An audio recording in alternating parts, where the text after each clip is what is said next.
everyone, and this is the 8th of our Esoteric Astrology Adventure series. We are on page 16 of the Esoteric Astrology book, and we are working with the attitudes and positions which are taken by the esoteric astrologer. We did this first one before. I'll just review it for a moment, that the planetary influences indicate the trend of the outer life circumstances. Of course, there are as well inner life circumstances, and they are still circumstances, because the true point of being consciousness, which we are, is surrounded by circumstances on all planes. So it is possible to consider the houses in relation not only to the physical plane and its circumstances, but to etheric circumstances, to astral circumstances, and to lower mental circumstances. Whether we can extend this to the causal field or not, I think is a debatable point, but what is not debatable about it is that there are circumstances within the causal body as well. Of course, they are very different from the kinds of forms and impacts we experience on the physical plane. But nevertheless, the point of being consciousness, which we are, is surrounded by energy flows and different qualities of energy, which necessarily have to be considered circumstances. Anyway, we can use the houses as containers of circumstance, as I have written here, and they can be subtle as well, as I have pointed out. DK gives us some of the subtle meanings of the first two houses and has us work on the rest for ourselves. When correctly interpreted for the average man and for the unevolved man, they can and do indicate the personality, destiny, and fate, because the controller of circumstance does not yet exist. The human being able to focus his consciousness in a position external to the normal personality trends and circumstantial trends is not yet established. So DK says they do condition and completely control the man who has no conscious soul experience.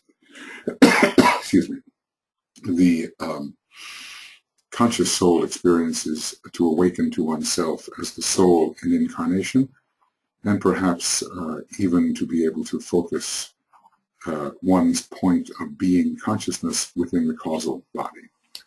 The moment that a man becomes aware of his own soul and is endeavoring to control his own path in life, the influence of the planets per se definitely weakens and steadily becomes less and less, though the influence of the energies working through the planets, such as ray energies and zodiacal energies, are not necessarily discontinued. As a matter of fact, they can be important factors working through the planetary positions.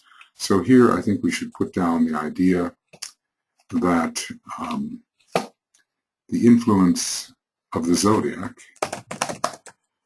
working through the planets, and also the rays working through the planets, is still notable. And planetary positions will reveal some of these influences. Anyway, the influence of the planets per se DK tells us, weakens and steadily becomes less and less because other influential factors are operating. His personality chart appears inconclusive and often most inaccurate. Well, sometimes we think that this only happens because we have the wrong chart. But DK is telling us if we are sufficiently developed, it happens simply because there are other factors at play than can be measured in the astrological chart as we presently understand it. The whole question of soul will enters, and this can offset the normal trends and tendencies which, if left uninfluenced, will drive to a particular fated conclusion. So he goes on, it is the force flowing through the planets and not the force of the planets themselves, which then governs and controls. And I think I've indicated this. The lords of the constellations of the zodiac are much greater spiritual lords than the lords of the planets, and the ray lords as well, in a higher sense, perhaps in a higher sense than being planetary logi. Sometimes the planetary logi are called ray lords, but for our intents and purposes, our ray lords are the seven informing lives of the seven major stars of the constellation of the Great Bear. We do have ray lords on our planet as well, and they are found in Shambhala, and they are lesser beings reflecting the planetary ray lords, which in their turn reflect other and higher ray lords, among them the lords of the seven major stars of the Great Bear. And there are still, I would think, greater ray lords. This idea of septinets ascends all the way to the very inmost point of the universe. Then the man then becomes receptive to the subtler and higher energies of the solar system and of the 12 governing constellations. And presumably these subtler and higher energies are ray energies as they are distributed within the solar system itself. So that is one important factor that we did discuss a little bit last time, that the energies of the planets themselves govern in the houses and are later offset by higher energies which are moving through the planets. When you look at the planet Mars, for instance, Mars is Mars, but there is a sixth ray and a first ray and perhaps a fifth ray energy moving through Mars, and as well the energies of the lords of the constellation Aries and Scorpio and Sagittarius, much greater energies. So we have to determine then which of the energies is operative. Okay, now let's see. I think, yeah. Now continuing, very important thing is said, which we began to discuss. These are fundamental factors in esoteric astrology, and we always have to remember them. Otherwise, we find ourselves relapsing into interpretations based upon the astrology which we have been used to for so many years, normal exoteric personality-centered astrology. And this doesn't mean that the personality is to be forgotten. It isn't.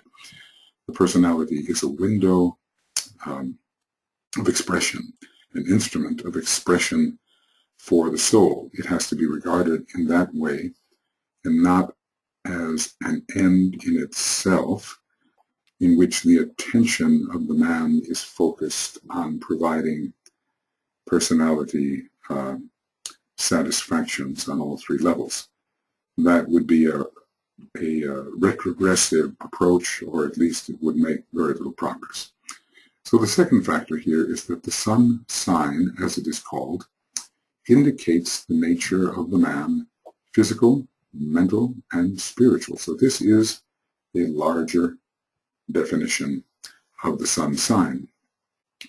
Normally we think of it as indicating the personality nature of the man, but we have found from experiential astrology that when the sun is afflicted by contrary planetary aspects, let us say squares and oppositions and even conjunctions by difficult planets, that is, planets whose energy is difficult for man as presently constituted to absorb, then the physical body is affected.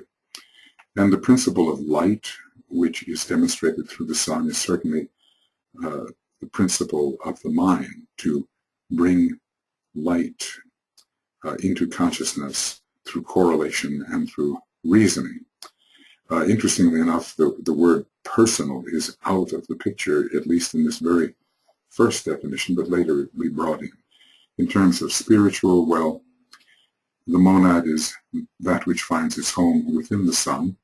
An interesting statement by D.K. in Initiation, Human and Solar. And so certainly the great sun of our life is the monad, even though the way to detect this, according to D.K., is to look at the sign opposing the sun sign, which will give the inflow for monadic energy for those who can respond to it.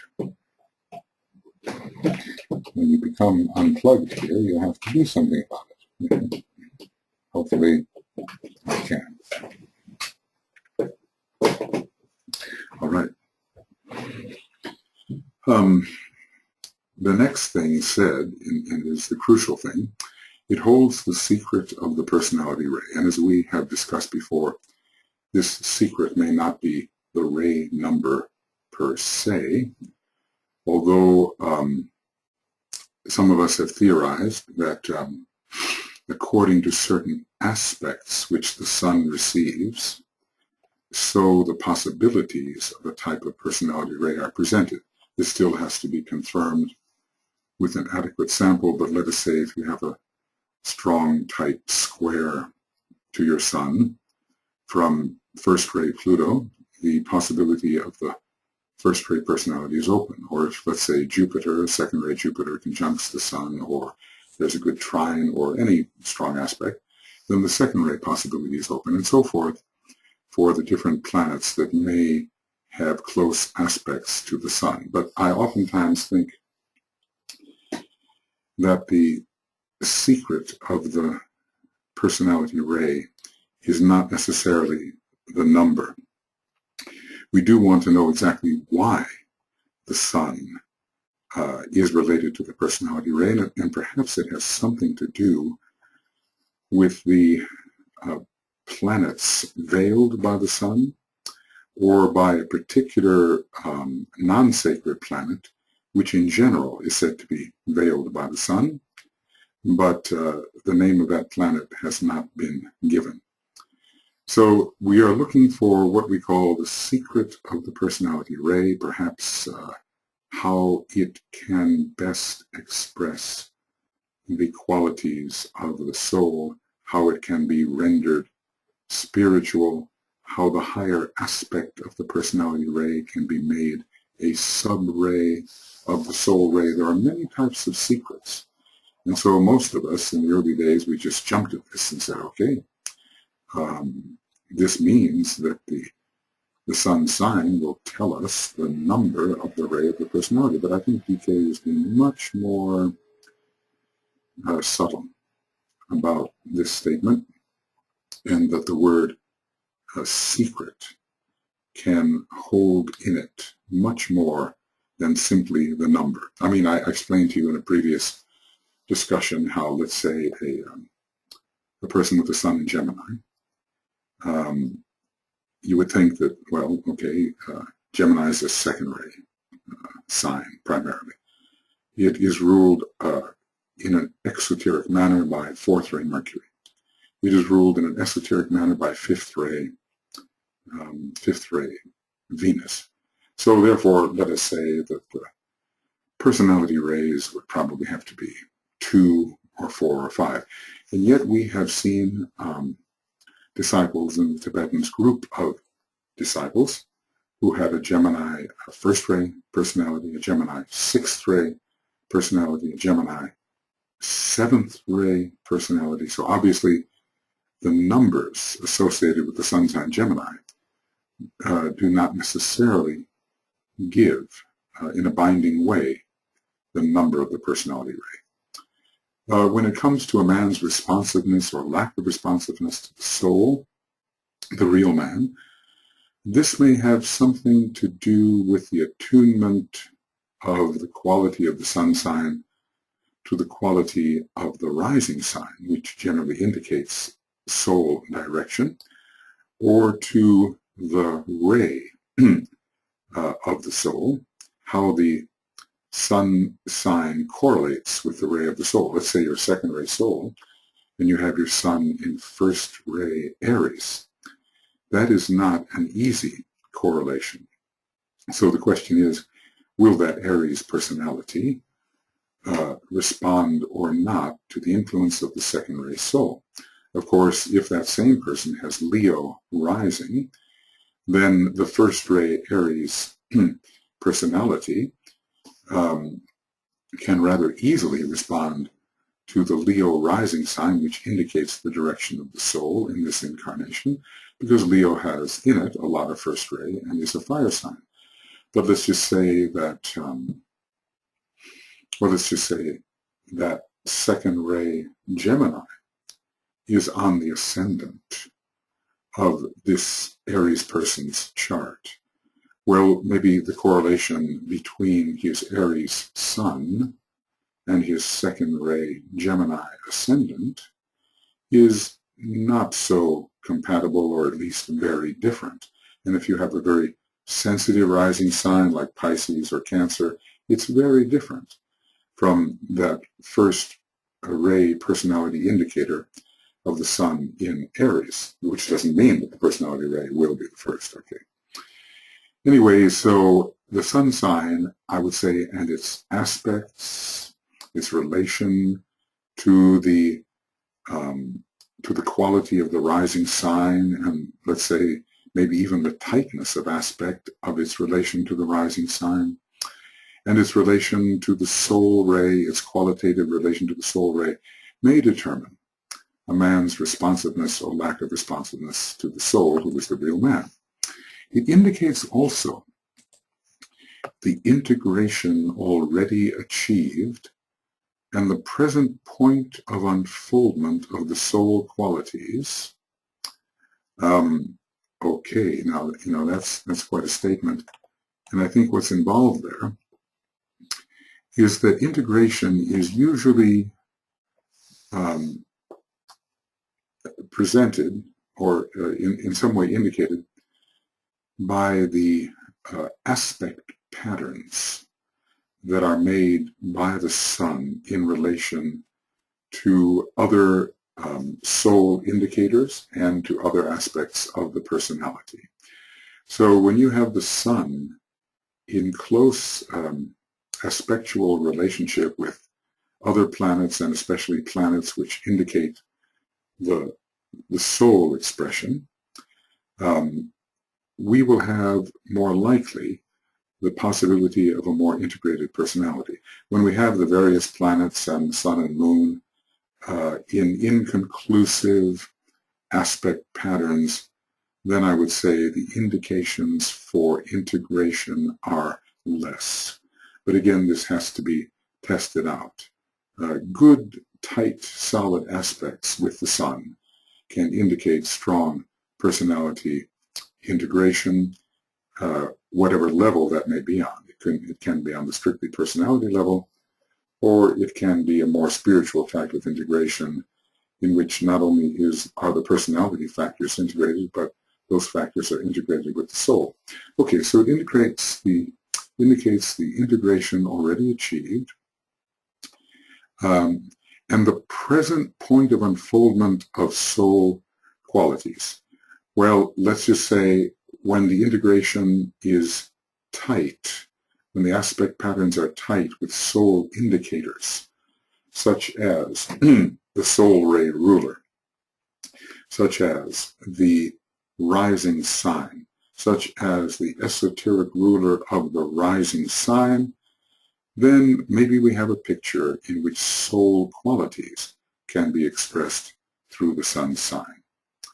It indicates the integration already achieved in the present point of unfoldment of the soul qualities of the present available equipment, which I think is, again, related to how the aspect pattern in the chart hangs together in relation to the sun, of the present life quality, which can assume to be more refined, perhaps, when the integration pattern is tighter, especially with certain planets of refinement, such as Venus and Neptune, and of the immediate possible group relations.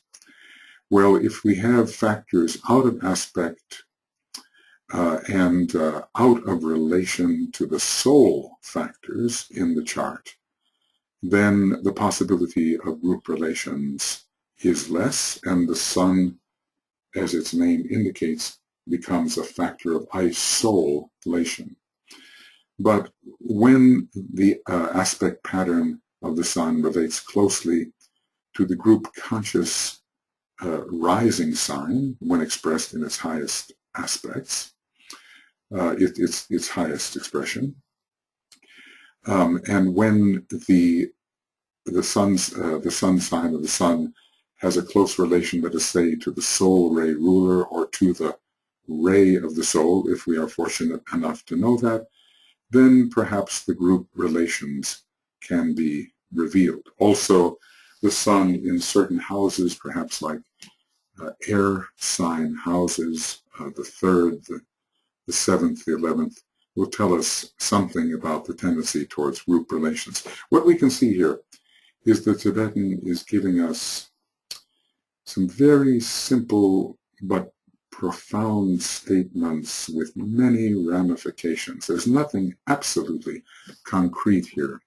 We have to think this through. So let me read this sentence again. It is one that I have pondered over for many years, and I'm sure many esoteric astrologers have done the same. It indicates also the integration already achieved and the present point of unfoldment of the soul qualities, of the present, the point of unfoldment of the present available equipment, presumably, and the point of unfoldment of the present life quality and of the immediately possible group relations. Of course, we're looking for many subtle things here when we're trying to see how the sun sign reveals these factors, and so we really do have to know what it is in the chart that reveals soul quality. And as I said, the major things for me that reveal soul qualities, and there are many minor things, are the rising sign itself, the rays expressing through the rising sign, the esoteric ruler of the rising sign, and importantly, and still to be researched significantly, what we would call the soul ray ruler, which means that, let us say that I'm a second-ray soul, which I believe myself to be. Therefore, Jupiter, the major second-ray planet, would be my soul ray ruler. It is a planet which I believe expresses itself a second-ray soul. So I would look for the position of Jupiter in my chart, its sign, its house, its aspects, to see one of the major conduits through which the second-ray soul could flow. If you are a first-ray soul, you would look for Vulcan when it can be found, and Pluto, a second-ray soul, Jupiter primarily, although Venus has something to do with it. The third-ray soul, you would look for Saturn, and perhaps at the Earth point, opposite the opposite the sun sign, because that earth point can represent a number of things, higher and lower. If you're a fourth ray soul, you might look for Mercury and for the moon, esoterically understood. As a fifth ray soul, your ray ruler would be Venus. As a sixth ray soul, it would be Neptune and Mars. As a seventh ray soul, given what we know at the present time, it would be Uranus. At least those are places to begin.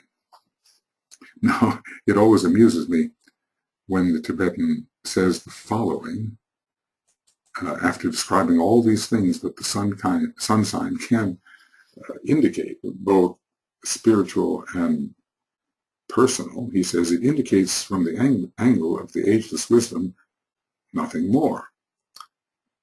Well, okay, he's indicated a lot, including the nature of the man, his spiritual nature. Let's go back up here for a minute. The nature of the man, physical, mental, and spiritual, which is minimally the soul level and perhaps indicating something of the spiritual triad and even the monad. So I suppose what he's trying to say to us here is that we should stop that that method of interpretation by which the person, the rising sign is seen as the mask of the real man, which is indicated by the sun sign. In other words, it's exactly the reverse.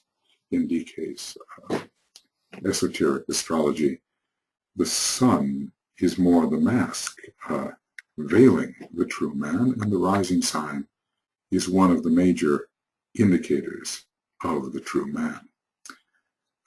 So he says this is a reversal of the usual astrological position, and I've explained the way in which it is. The reason that I proffer this is that humanity is evolved enough so that the astrology of the soul will become possible before long. Now, what does that really mean, the astrology of the soul? Are we about to really interpret the horoscope of the causal body of the egoic lotus, which I think no doubt exists?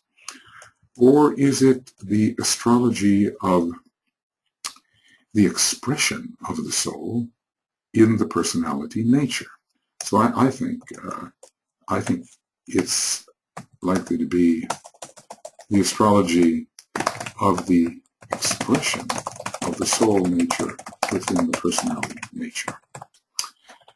It constitutes, from many points of view, a reversal of normal procedure. When I first began to study astrology, maybe 45 years ago, I think exactly 45 years ago,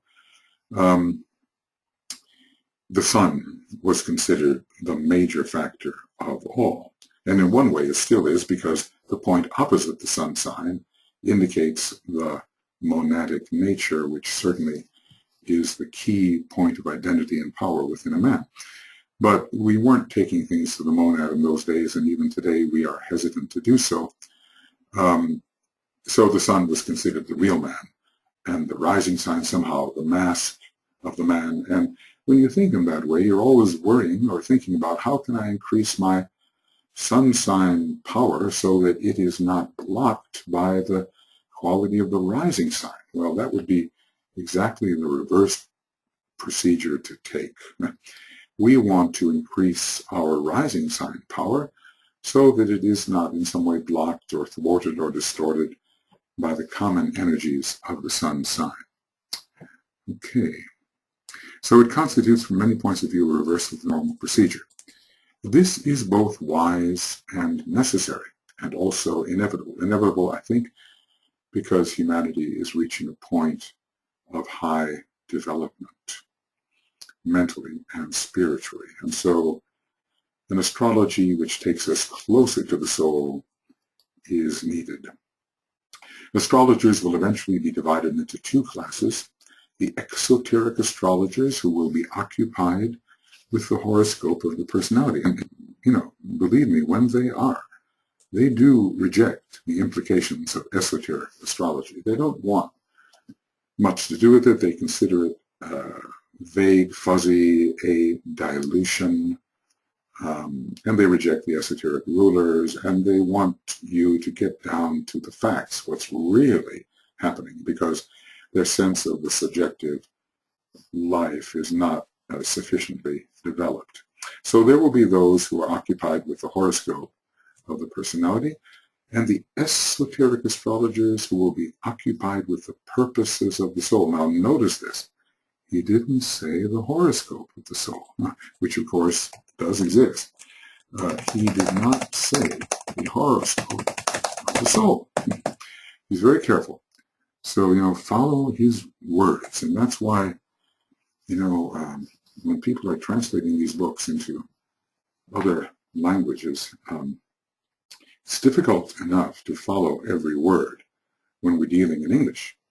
How careful we have to be when we are translating into other languages so we do not somehow destroy the subtle indications and meanings which the Tibetan is trying to give us. So instead of the word occupied with the horoscope, he could have said horoscope of the soul. He didn't, the purposes of the soul.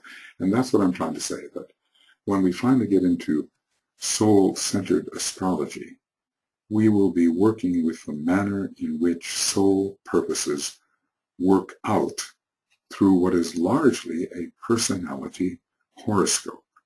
In order to deal with a true horoscope of the soul, well, we would have almost had to go back, for some of us, 21 million years ago at the moment of its creation, when the solar angel took control and inaugurated or animated the causal body structure, and when man became individualized. And for others of us, we would need very unusual horoscopes that would take us back to astrological relationships that existed when the moon chain was active and expressing. And some would have to go back to a previous solar system and the astronomical relationships which created whatever kind of causal body existed at that time, whether or not a solar angel was involved, which probably, well, perhaps it was not, just as on the moon chain it was not. So it will be a while before the horoscope of the soul, of the causal body, which probably renews itself with every change of race and subrace, some new subquality will probably come in there, modifying that horoscope of the egoic lotus. Those modifications will not be discernible by us, nor will the exact moment of the soul's, so to speak, independent arising on the higher mental plane be discernible. But we'd be quite happy if the purposes and plans of the soul could be read in the normal personality horoscope. That'd be quite okay. All right, now we get into this important question of the rising sign, about which I've already said a fair amount. Sometimes when you're thinking about esoteric astrology, and all the intricacies of astrology and many, many systems and ways of multiplex interpretation, until pretty soon you've lost the forest for all the trees you're seeing. You think about all that, and every astrologer who's been into it knows there are so many methods. There's a great simplicity in esoteric astrology, and that simplicity arises simply because a major triangle called the ascendant, sun, and moon has to be understood. And when that is understood, the secret of real progress for the individual in a particular incarnation is also understood. 1,001 details may be left out, 1,001 details may be desirable and can be added, but the whole idea that the moon is the past, the sun is the present, and the indications of the rising sign are the future, would be a marvelous orienting formula for most of us. Okay. The rising sign indicates the remoter possibilities, and the spiritual goal and purpose of the immediate incarnation and of the immediate succeeding incarnations. Well, as always with DK, so much is concealed or revealed in just a few words. Now, the possibilities that are less remote are obviously personal possibilities. What's going to happen to me, my body, my energy, my emotional states, my mind? What's going to happen to me, the apparently isolated individual? That's the non-remote possibility. That's the immediate possibility. And what have I sometimes called? Yeah, the customary possibility. This is the customary man, the personal man, the woman you are accustomed to being, or at least you think of yourself that way. But something more remote, more ingrained, more substanding is the soul nature itself. Those are the remoter possibilities. And the spiritual goal is the goal which you as a soul and your solar angel as a great seer within your egoic lotus conceives for a particular incarnation. There should be a method of comparing what we were when we left our previous incarnation with what we are when we leave our present incarnation. And then we will see whether a truly spiritual goal has been somehow manifested. So the spiritual goal, which is not necessarily the goal of the spirit, you see, this is interesting because the spirit, in a way, or the monad, is indicated by the point opposite the sun sign, and that's a very remote possibility.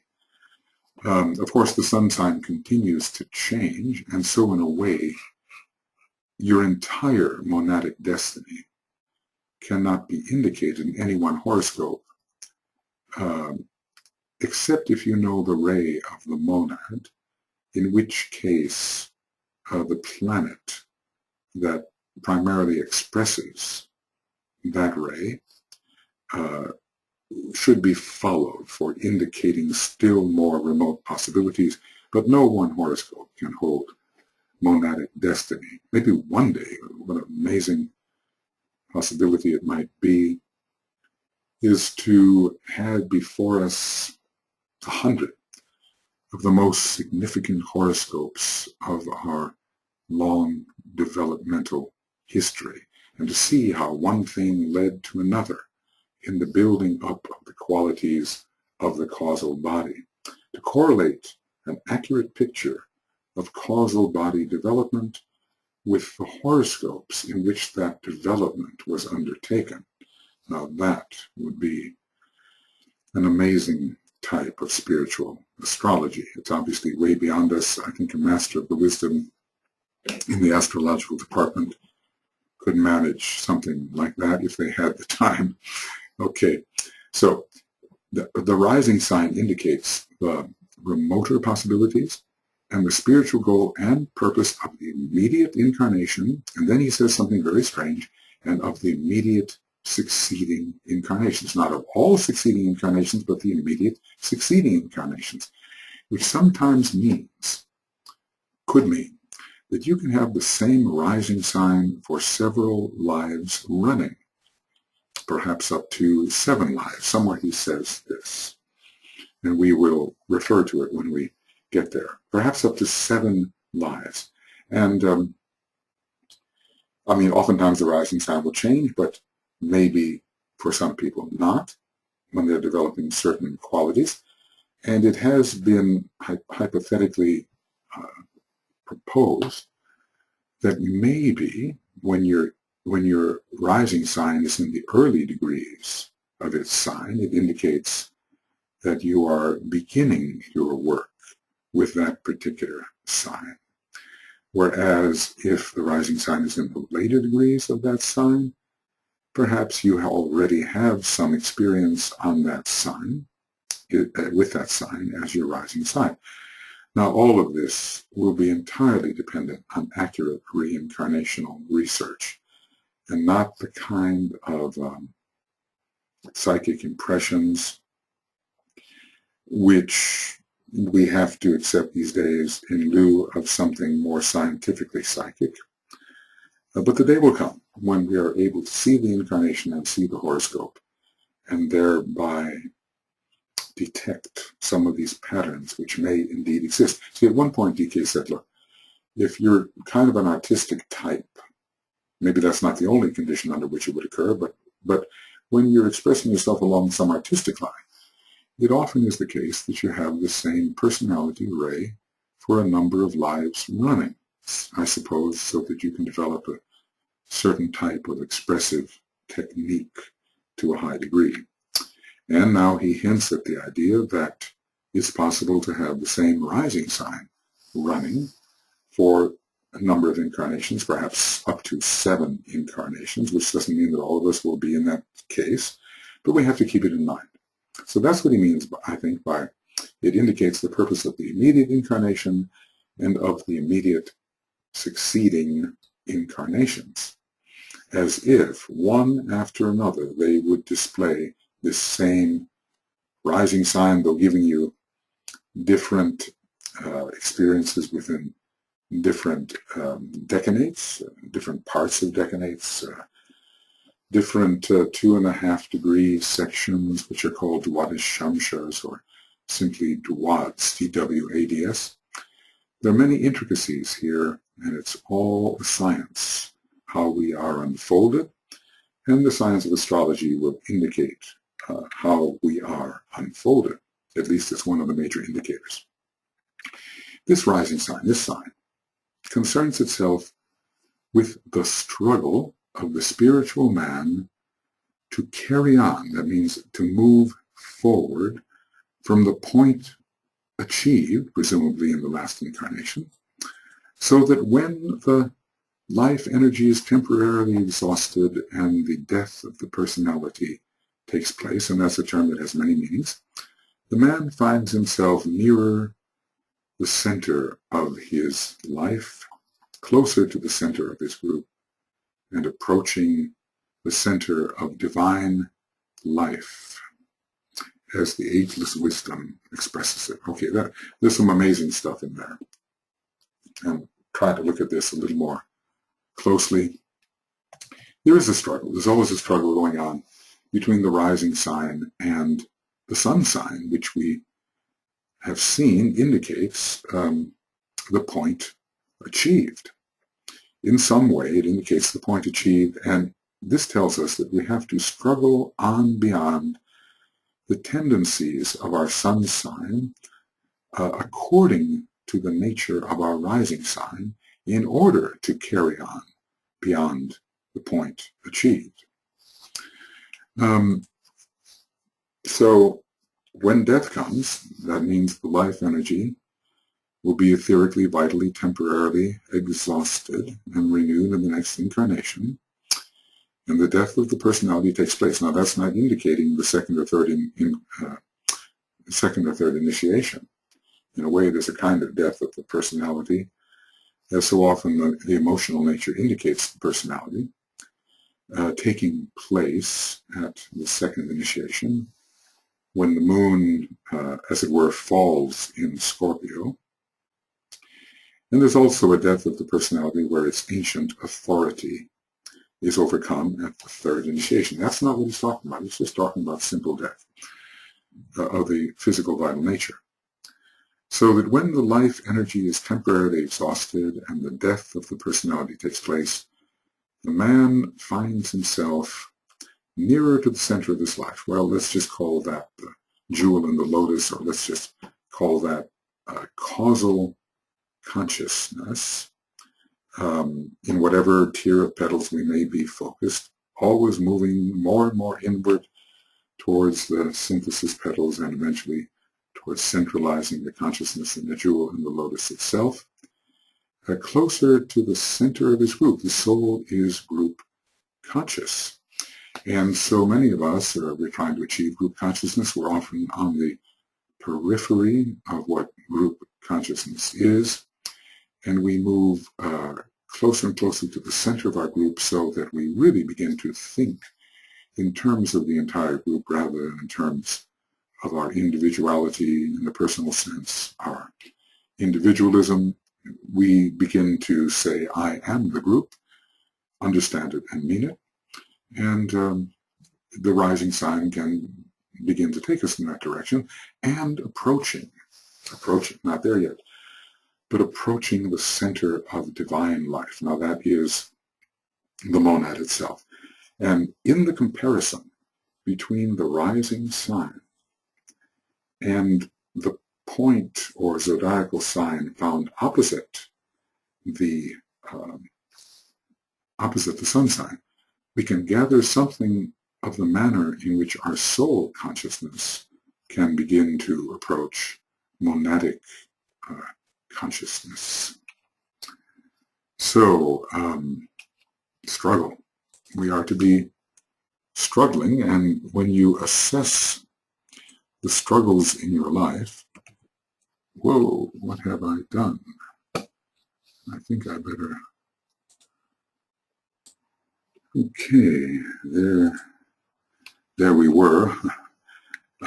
We were talking about struggle, and my whole screen disappeared. All right. Well, this idea of struggle, when we assess the kinds of struggles that we have to ask ourselves whether the nature of that struggle has to do with secondary things, or whether when we struggle, we are actually engaged in a struggle which is between the factors represented by the rising sign and the factors represented by the sun sign. Okay. All right. Now, moving on. Provided I can do that. Yeah, okay. As the ageless wisdom expresses it, the center of divine life.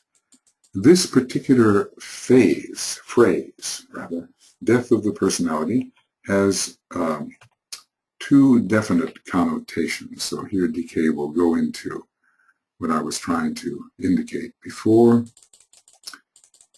It may mean the death of the physical body, which is inevitably followed by the two stages of the death of the emotional vehicle, not for all people, however, I'll get into that at some point, and the subsequent dissipation of the temporary and ever-changing form which the quota of mental energy has assumed during incarnation. Notice the incredible subtlety and finesse of that expression. So we die a number of times. We certainly die in a vital physical manner. Some people, though, if they've achieved a continuity of consciousness, are said to retain their emotional and mental vehicle, serve on the inner planes in a specific way, and then retaining those vehicles seek incarnation very rapidly, and thereby their emotional memory and their mental memory is enhanced, and they can take up the threads of their previous life direction with greater ease. So anyway, it can indicate these different kinds of deaths, and I would think that the horoscope in a way might continue working after the life to indicate something of when the death of the astral body occurs, and the man is transported into that state of Deva-chan on the fourth subplane of the mental plane, and even when the Deva-chanic period is over. Now, horoscopes do continue to work. I have seen a very interesting thing. I was doing the horoscope of the well-known priest, Father Damien, who DK Hintz could have been taking the fourth initiation just as Master Jesus did. And I followed the various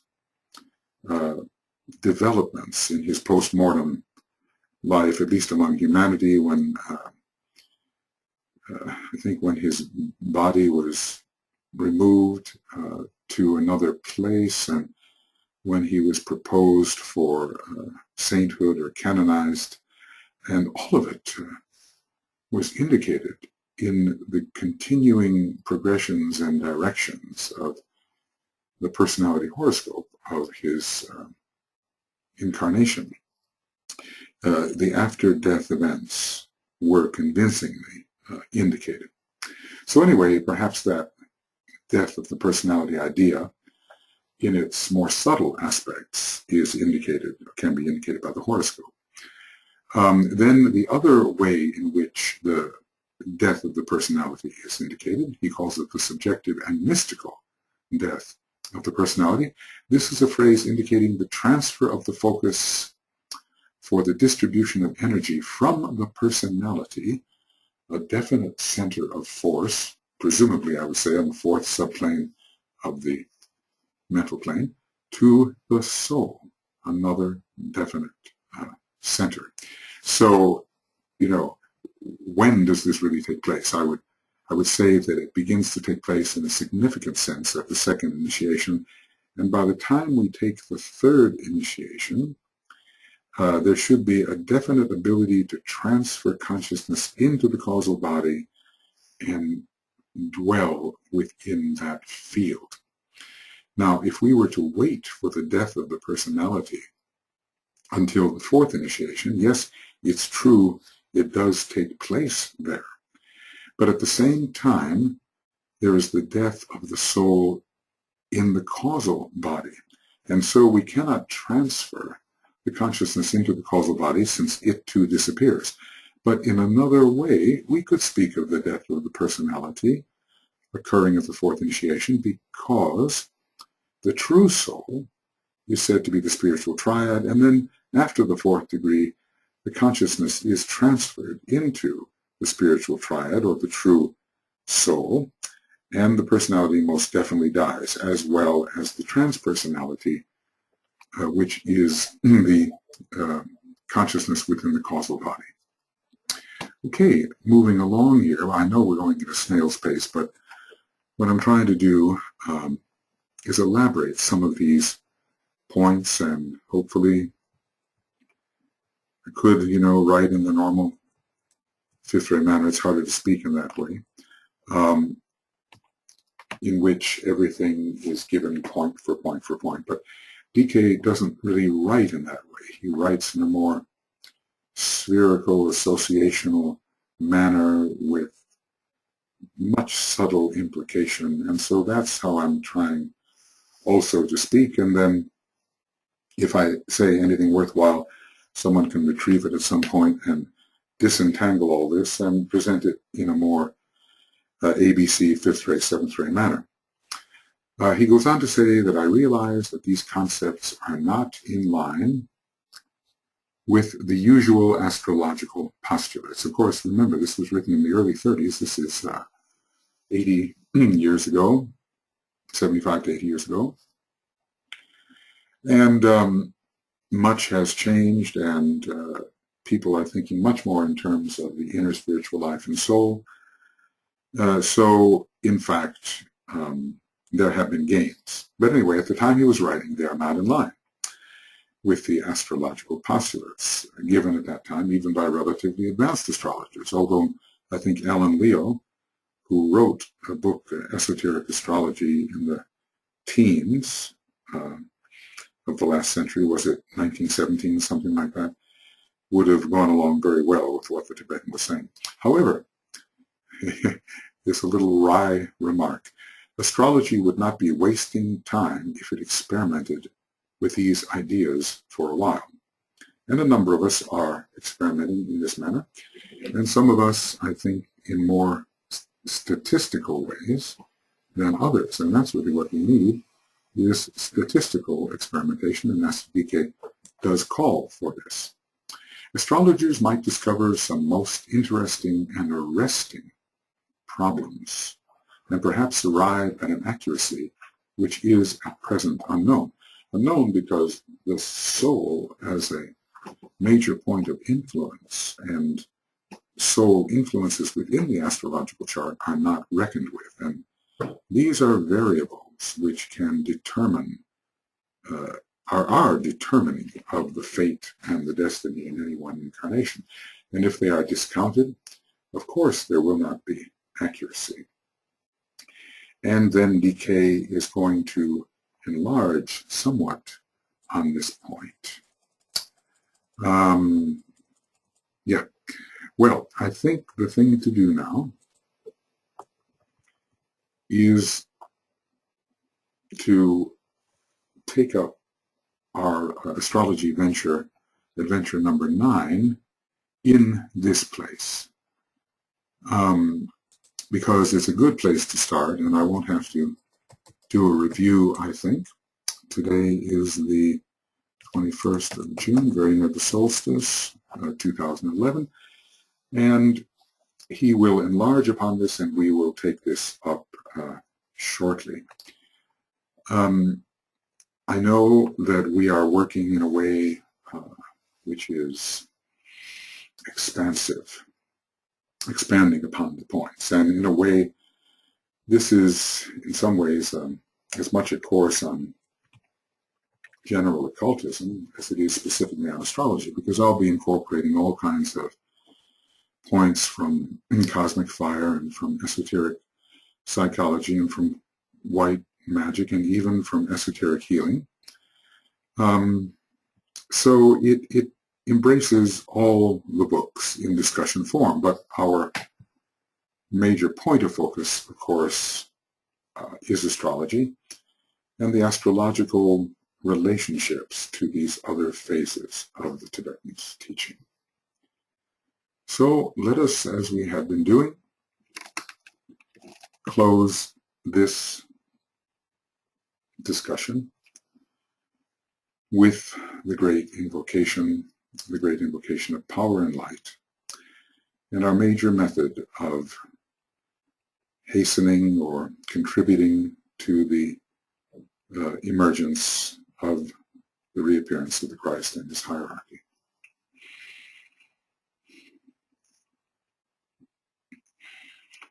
From the point of light within the mind of God, let light stream forth into the minds of men. Let light descend on earth. From the point of love within the heart of God, let love stream forth into the hearts of men. May Christ return to earth. From the center where the will of God is known, let purpose guide the little wills of men, the purpose which the masters know and serve.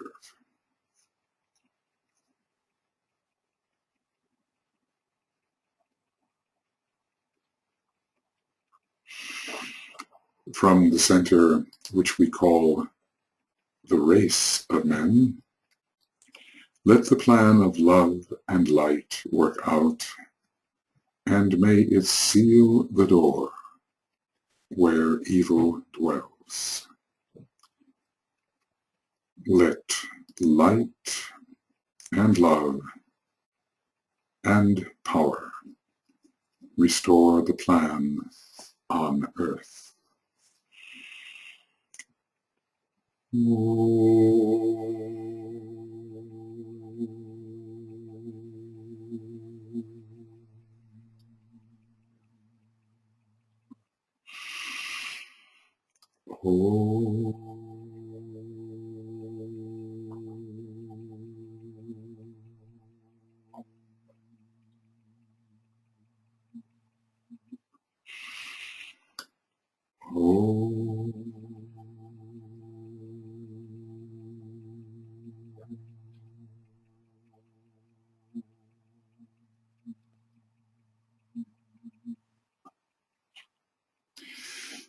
Okay, friends, we will move on and take up DK's specifications and enlargements on this important point of what would be discovered